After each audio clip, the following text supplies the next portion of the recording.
Sweetie, let's get on the menu. Time to get on the menu. Come on, extra ketchup. Look at that, you've got extra ketchup. Don't fight the bun. Don't fight the bun. Let's go. Sure, your ketchup. There you go. Okay. Happy Friday, Baylor College of Medicine and friends of Baylor College of Medicine. What a week in Texas. I don't know what to say.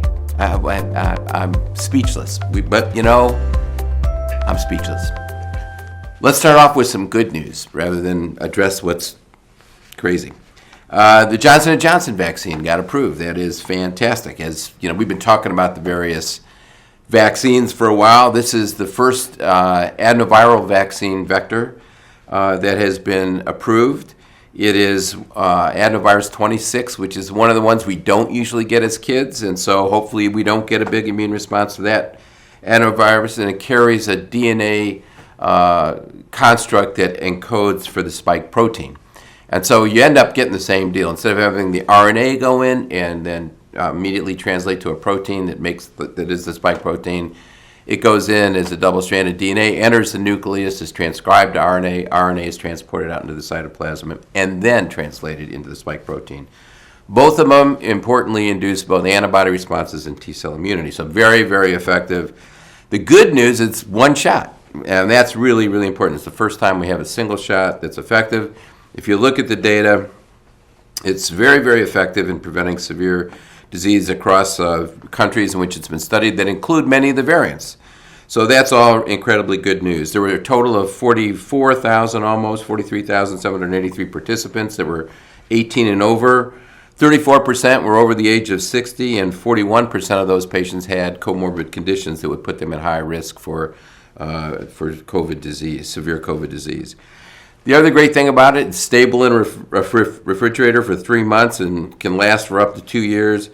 Johnson & Johnson shipped out 4 million doses on Monday, and we're expecting 16 million more. The side effects are considered to be very mild, very, very mild. So, all really good. And compared to the Pfizer and Moderna vaccines, they have about the same efficacy. I mean, in my view, they're identical in preventing severe disease.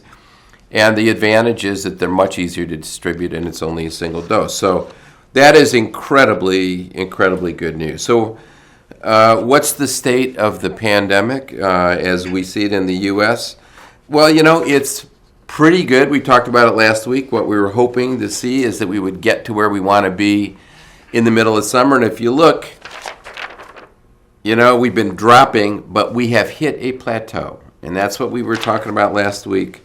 It's not continuing to drop. It's at a plateau. And if you look at the plateau is at the highest peak that we had before. So remember when I was talking about compound interest, and if we have a surge, it's going to be even bigger than the previous surge. That's because the population that's infected is so large. So the plateau is very, very concerning. We still have about 68,000 cases a day. It's not rising, but it's not falling. And we have less than 50,000 coronavirus patients hospitalized. That's all very good. At a peak, we had 130,000 in January. We're still averaging 2,000 deaths a day, and that's, of course, a lagging indicator. And some states are doing pretty well. Kansas, Nebraska, and Missouri are doing well. New York and New Jersey are having a resurgence, unfortunately. But, I think we're cautiously doing okay. If you look at the Texas Medical Center data, it really kind of reflects what's going on in the rest of the country. Our R number is below 1 again, which is great. Our test positivity rate is getting closer and closer to 5%. Today it's 6.3%. And we continue to have cases between 1,000 to 1,300, which is way too many. We need to be in the 200 range. And the concerning thing, of course, is that once again, that plateau, the hospitalizations are plateauing. So I was looking at the Institute for Health Metrics and Evaluation, IHME data. That's the one at University of Washington that does a lot of the models. And this is a real concern. If you recall, what I said last week was I thought we were in good shape. And I thought by the middle of summer, we would probably begin to return to normal life. And there were only two things that could make it a mess. There were only two things we as Americans could screw up. One is something we couldn't, is beyond our control. That's the variants. And so the variants are a big deal. And the second is if we stop wearing masks, because masks are basically substituting for vaccine efficacy. You know, it's that 50% efficacy of wearing masks that is so important, combined with the fact that about a third of the population has already been infected, is why our number is low. But if you model this out, and this is the really disturbing thing, you know, if you were a policymaker, which curve would you want to be on? Would you want to be on the curve that goes to zero in the middle of summer? We're kind of on this middle curve. And then this, what is this curve? This crazy one up here where it never falls. It just keeps staying elevated. Well, that curve is, if we go back to pre-COVID conditions with increasing more mobility, not wearing masks, that curve is the wrong curve to be on. And unfortunately, I'm very concerned with the lifting of the mask order and returning to business as usual. We're going to be on that curve. Now, that is not the curve we want to be on. We'll see, but it's not good. So I'm expecting the Houston population, because we've done a good job here in this community, to continue to follow public health measures and wear masks. I mean, it is really, really imperative. And then, of course, the other issue is we are having all the variants of concern showing up in Texas. All of them are now in Houston. They've all been found in Houston and are rising fairly rapidly.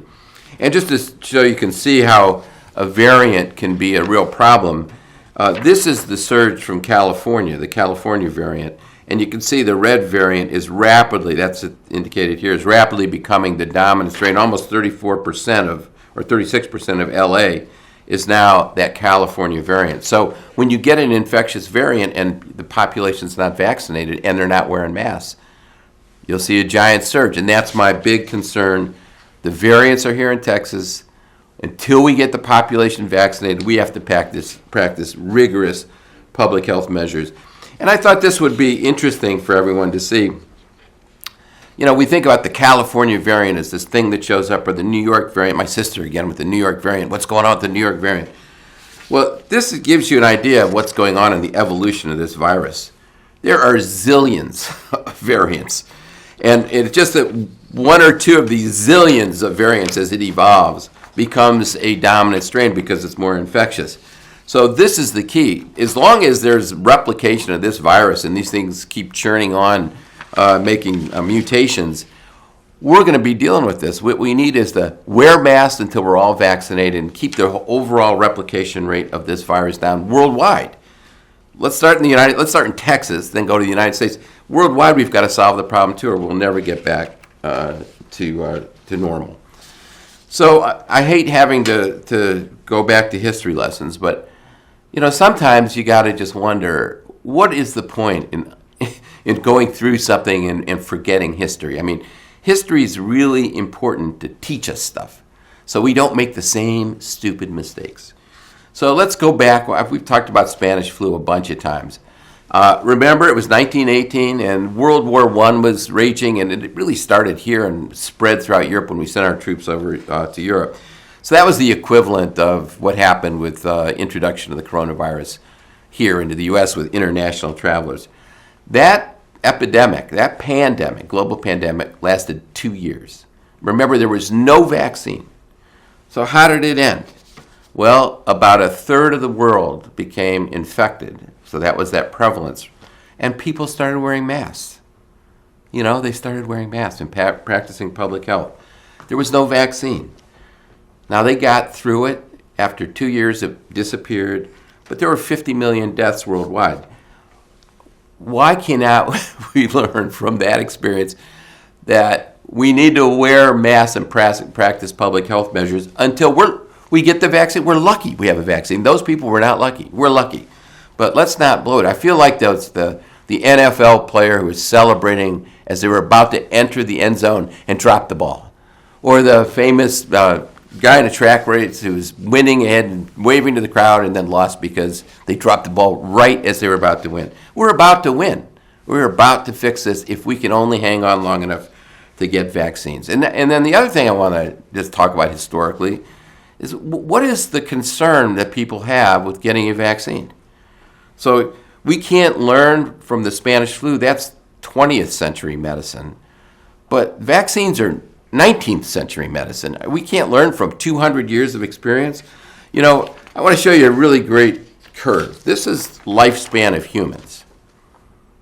And up until 1850, the average lifespan for mankind was 38 years old. That dates back for thousands of years. We never had a change. Well, what happened in 1850, and why did it start going up in a linear way 3 years every decade? Well, back when people were dying in the 1850s up to the 1900s, it was infectious diseases. It was pneumonia, dysentery, gastroenteritis, diphtheria, tuberculosis. And we started, creating ways to cut down by having clean water and practicing public health measures. We put in sewage lines. Those were the things that allowed us to increase our lifespan. But the biggest ones in the 20th century were the development of vaccines. When you start thinking about the history of vaccines, we eliminated smallpox, measles, mumps, tetanus, diphtheria, rubella, scarlet fever, type B meningitis. The combined vaccine of tetanus, pertussis, and diphtheria in 1949 was, eradicated those diseases for the majority of patients. That's why we're living longer. So, why people are reluctant? If it weren't for the Salk polio vaccine, that was introduced in 1955, there was a 20-year reduction in lifespan because of polio. So these are the things we've conquered through effective vaccinations. So I just don't quite understand why people suddenly think that vaccines aren't important. And just so you understand, we've actually done the control experiment. We have been going up in lifespan since 1850. The only time we've had a really severe drop was this year. This year, we dropped 1 year in average lifespan. I mentioned that 2 weeks ago because of the coronavirus. We didn't have a vaccine available. So we've actually done the experiment. If we go backward and don't have vaccinations available, we can return to the 1850s. But why would we want to do that? So get vaccinated and please wear your masks. I know there's a lot of stuff flying around. It's hard to understand, but you need to be vaccinated, and you need to wear your mask, and you need to practice public health measures until we have 65% of the population vaccinated, which I hope will happen in the summer. Anyway, I was very, lots of good news despite the craziness of what we're doing here in Texas. But I was really a little disturbed that Peter Hotez is getting all the press, and Lily in particular came to me and said, what's with this Peter Hotez? I heard they named a sandwich after him, and I said, yeah, it's a bologna sandwich, but actually it's a banh or something. I don't know, global sandwich named after Peter. Well, Lily was not to be overdone by that, so she decided she would actually be a sandwich. So Lily has decided she is going to be the Lily hot dog with extra ketchup. And so she's running for Peter's position. Peter Hotez, you watch out. Lily's after you. Anyway, have a wonderful weekend, and I can't wait to see you next week. And we'll talk about more stuff. Have a great weekend.